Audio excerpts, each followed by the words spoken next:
Chris me there. What? Leave me alone. Huh?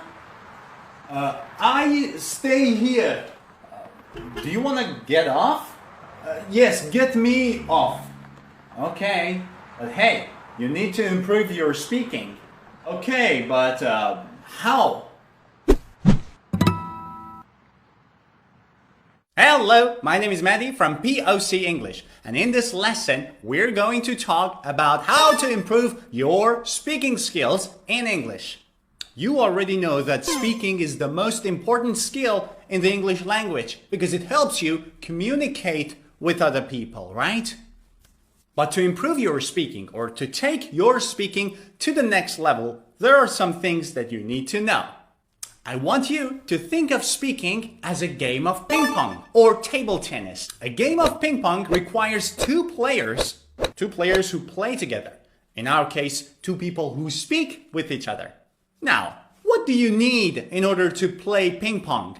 You need a racket and a ball. Now, in terms of speaking, the racket is grammar and the ball is vocabulary. You use your racket, grammar, in order to shoot the ball or words. So this is how speaking works. Use grammar to shoot the vocabulary.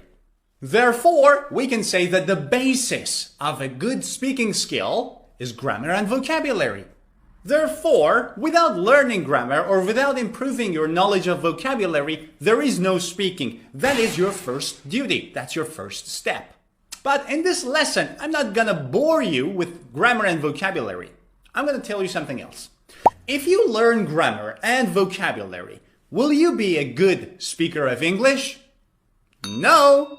It's like buying a ping pong racket and a ball. If you buy a racket and a ball, will you be a professional ping pong player? Of course not. Now it is time to learn the rules of the game. How can you play ping pong? Theoretically, you should become familiar with the game, right? That's the same with speaking.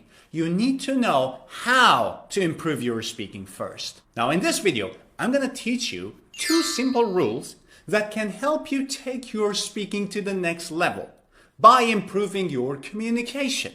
Let's start. Tip number one, avoid short answers. If somebody wants to have a conversation with you and asks you a question, don't blow them off by answering very briefly. Where are you from? Italy. Instead, try to get into details. By talking about details, you show that you are also interested in having a conversation. Where are you from? I'm from Italy. I was born in Milan, one of the largest cities in Italy. And it's famous for its typical food, risotto milanese. You have to try it. That is much better. Now again, think of the game of ping pong.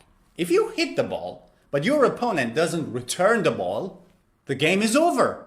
And we don't want the game to be over. We want to keep playing. Now, how can you return the ball? Or how can you keep the conversation going? By returning a question.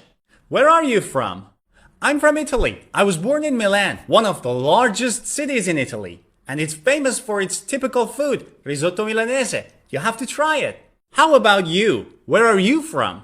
I'm from the States. Now, what if the other person gives you a very short reply? Well, that's rule number two. Don't let the conversation die by using follow-up questions. Keep it going. Ask some follow-up questions. The States? Wow, I've never been there. Whereabouts in the States? I was born in Boston, but 5 years ago I moved to New York. That's it. So, two simple rules. Number one, avoid short answers. And number two, use follow-up questions to keep the game going. So, now you know, theoretically, how to practice speaking. But are you a good speaker? Again, imagine you buy a racket and a ball to play table tennis. And you learn the rules of the game. Are you a good tennis player? No. You need practice. You have to play against an opponent to test yourself, to learn more and more and more. The more you play, the better player you are. Same with speaking. The more you practice, the more you speak, the more you're in a situation in which you have to communicate with someone or with some people, the better speaker you will become. But how can we get the chance to speak? You can join a course, a class, a speaking club, or you can talk with a group of your friends who are also looking for a speaking partner. Plus, you can also do it all alone, which I have explained earlier in one of my videos. Plus, I have another plan for you. So, as I said, the basis of a good speaking skill is grammar and vocabulary. And the next step is to try to use the grammar and vocabulary you have learned in order to speak with someone. And start learning English with me today. See ya!